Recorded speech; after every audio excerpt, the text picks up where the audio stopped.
We're joined by Dr. Zoe to discuss hair loss.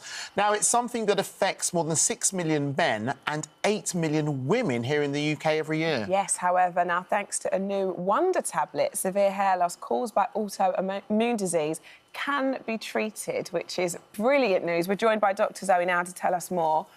It's just that the numbers, firstly, I was surprised it affects more women than men. The disparity in the two is huge, isn't it? Well, and that's because the commonest type of hair loss is male pattern hair loss and female pattern hair loss, which we'll talk about a bit later. But this is all about an autoimmune hair loss, so alopecia areata. The word alopecia means hair loss. There are many, many different causes, but alopecia areata is caused by your immune system attacking the hair follicle. And 14,000 people in this country have a severe form of it where it affects 50% or more of the scalp.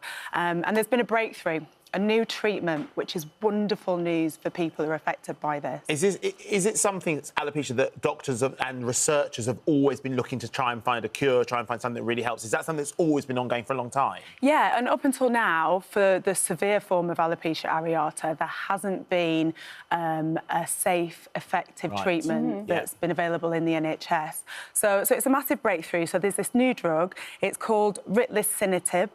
Ritlecitinib, get that right. The doctor has to write it down. We had no chance. That wasn't in my script. I'll take that one for you. And it's a type of treatment that essentially stops the immune system causing damage to the hair follicle, so the hair follicle can do its job and grow a hair.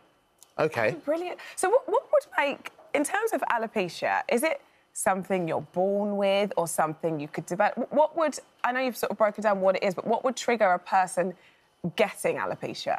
So this form of alopecia, alopecia areata, the autoimmune condition, it's a combination of genetics, environment, and sometimes luck as to whether those genes are triggered. So it's not something that's necessarily passed down in families. And in fact, if your parent has it, you're unlikely to get it. But it's one of those things where we don't know completely why people get it, but a combination of genetics and environment. And it can happen at any age. And it tends to present initially with a coin-shaped, a round patch of hair loss, which can be on the head, most often is on the head, but it can actually be anywhere on the body.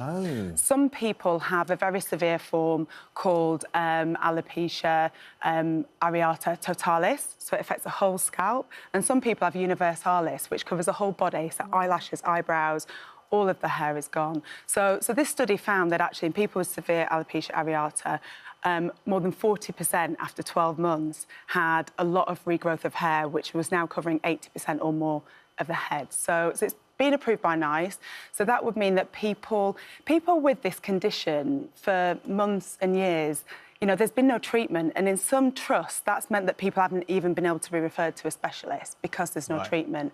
So to anybody who has the severe form of this condition, go to your GP, let them know, see if you can get referred to a dermatologist so you can be assessed for this. But what I'd say first, to assess whether it's severe or not, go onto the Alopecia UK website and have a look at something called the SALT tool, which helps you assess what's severe and what's not. So if I find a...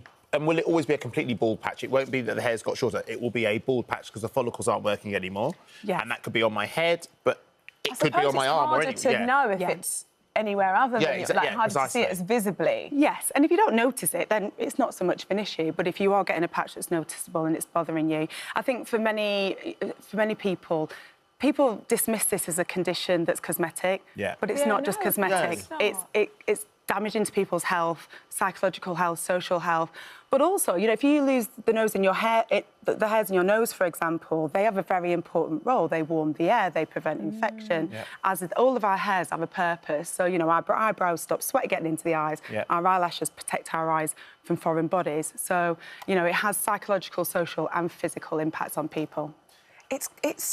And when you think of confidence, and you really and we spoke about it, we touched on it a little bit earlier, but confidence is such a big thing, and I can only imagine, particularly if it's something that you've not used to, you haven't had it since you're a little one, and you develop it, that must be quite a lot. It takes its toll. Definitely. So I think the message to people is, if you suffer with this condition, if you're age 12 or over and you have severe form of the condition, there is now a treatment that is approved that can be prescribed in the NHS. So go and see your GP, have a chat with them. You're amazing. Thank you. You're amazing. It's always a pleasure to see you. Thank you. It always looks so, and you've got summery look as well. Like Michelle in her cardi. Well, you will turn the aircon on, won't you? Thank you, Zoe. Thank you.